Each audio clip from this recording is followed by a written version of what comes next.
There are some very cool secret moves in Assassin's Creed Valhalla that you might not know about. We have Gordon reach out with a very interesting one regarding the rush and bash ability, and now Ian Holstead, gameplay and combat programmer on Valhalla, went way more in depth into these very interesting things. Like, you can use an ability to do a very cool counter attack and some other cool moves. I will tell you everything you need to know, and we also learned how this was secretly implemented into the game. So a ton of cool stuff to go over. A like on the video would of course really help me out. And let's go. First up, a quick reminder for my weekly Helix credit pack giveaway for 2,300 credits. You can of course enter via the link in the pinned comment, and be sure you are a subscriber of the channel before you enter. I will announce the winner in the upcoming weekly reset video. Okay, let's start with one that Gordon actually shared with me via the input@joraptor.com email address that you can of course also use if you found cool things in Valhalla. He was fighting this Goliath, and at one point the Goliath will of course charge towards you and maybe throw you away,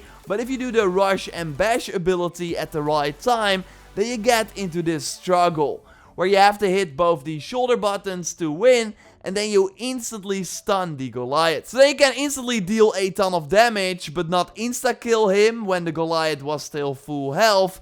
Like, we tried it here as well, and you see that he has like a quarter of his health bar left after the stun attack. So really cool, right? I never used this before this point. Mostly because I just never used the rush and bash ability. And also because you really have to make sure that you time the ability right. For one, really make sure that the Goliath is doing his rush ability. Here you first see him drink and then walk towards you. It kind of looks like this rush, but yeah, it doesn't trigger. You really see it thanks to the red glow that kind of shows, of course, that you cannot parry his attack, and then he will start running. Another thing regarding the timing is that you have to remember that the rush and bash ability has a wind-up time. So if you do the ability when the Goliath is already close, then Eivor won't have enough time to charge. So you have to keep that in mind for this ability, otherwise the Goliath will just grab you and throw you away. And then when you are successful and get into the struggle but lose, so do not hit the shoulder buttons correctly,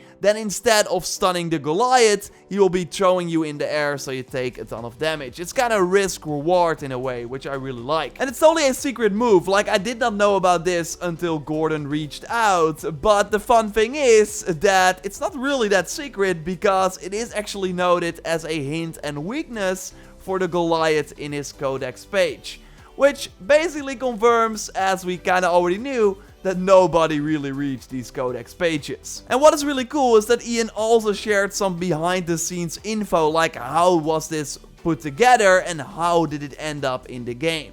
So during a fight team meeting, the Goliath was doing their running charge from some distance, so the player used the rush and bash, and the whole room went, oh. So what first happens before implementing this animation is that the Goliath would just always throw Eivor away, even when doing the ability to counter him. So then he notes that he checked if there were no producers watching and snuck over to an animator's desk and asked them to make an animation for this, a so-called ninja feature. And this is a look at the feedback the animators made to see if you were winning or losing depending on how you were doing. And this is how it changed, and how we're of course seeing it in the game right now. We don't really get a lot of behind the scenes looks like this, so really cool to see. And maybe you've been like stuck in a situation like this before, right? Because the rabbit wolves from the Wolfstormer enemies will also grab you, so their master can easily strike you. And in Finland, over here on the map, you surprisingly have a ton of these enemies in one spot, while they're otherwise pretty rare. Like, why are they not in the river raids? Would have made that way more fun and challenging. Either way, if you are fast and mash the buttons, they can also get loose before the Wolf Master has time to hit you, which lets you throw the animal on the ground, so you have a window to strike yourself. And as you might know, there are also some accessibility features in place for these quick time events, for if you are not able to mash the buttons real fast or hold the buttons. And we're really seeing that in many games recently, including the recent Ubisoft releases, which is of course great. And in Valhalla, if you go to the gameplay settings, you find the QuickTime events input type as the third option. It's automatically on repeated, but you can change it to hold, which I always prefer. You can select a single button press, which lets you win the struggle by pressing just one of the buttons, like either the left or the red shoulder button. And you can also automatically win these struggles if you turn the quick time events off completely. So then you just immediately stun the Goliath. And with this rush and bash ability, you can do another trick that I did not know about. But first, if you don't have the ability and upgrade yet, you find the first book in Shire over here on the map. And the other book is in East Anglia, also in a fort over here on the map. And again, I never really used this ability, but the other tactic you can do is really awesome as well. Namely, break your fall if you throw an enemy off the ledge. And maybe I already did this ability once near the edge, and then you will just see Eivor throw the enemy, still very painful. But if you actually hold the left attack button, as Powell on Twitter figured out, then Eivor will make the jump as well, and then roll when hitting the ground, negating all your fall damage. And Ian notes that that's also the only benefit you have when using this tactic. This is not more powerful than the rush and bash is normally. The enemy takes the exact same damage as if you would throw them off on their own. You just take no fall damage on your own. And he also notes that this feature wasn't really well known inside Ubisoft, so it could break the game. And if that happens after like trying this, we should not complain, because then it will just get patched out. So let's not do that. And maybe this reminds you of a certain boss fight. Well, it was inspired by that, but spoilers for if you haven't completed the Shropshire arc yet. It's like halfway through the game. And I will, by the way, leave a timestamp in the video bar so you can easily skip ahead to the photo mode showcase for if you don't want to get yourself spoiled if you're not there yet.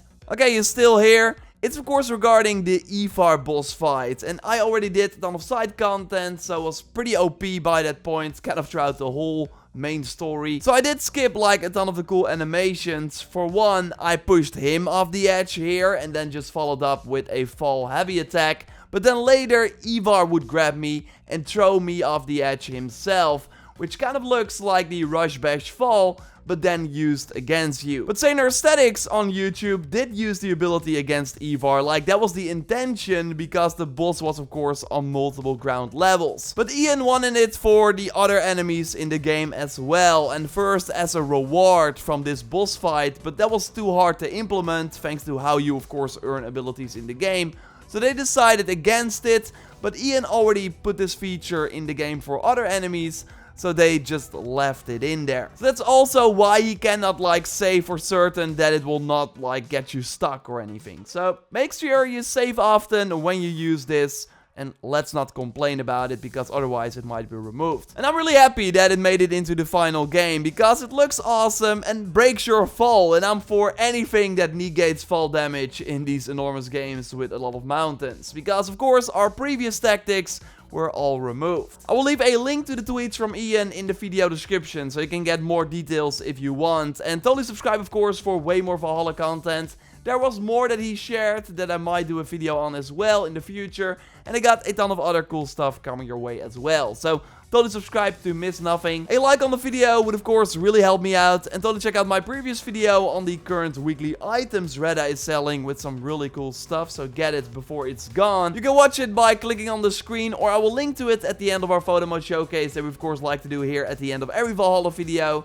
You can send in your shots via the ValhallaRaptor hashtag on Twitter, or via my dedicated pictures channel on the Discord. And you can join the Discord via the link in the pinned comment, and be sure that you accept the rules, and then you are able to post. Okay, Joyce, the photo mode expert here on the channel. We got a ton of pictures, right? Yes, we got a ton of pictures. So, yeah, you have the hard job to select 3, so I'm curious which one did you pick this time? Yeah, so first up is Gutao over on Discord, who's aiming for the right enemy holding the bow from the Vinland set while being covered in the thunderous tattoos of the Tyrannus pack. It's a very powerful shot while the rain is also falling around Eivor. Love it. Up next is 1K Gaming over on Twitter, who created this wallpaper style of Eivor looking out over the hills of England in the shadows, giving this real feel of an assassin watching over the world. Also, I love the shadow of the moon like effects on the area.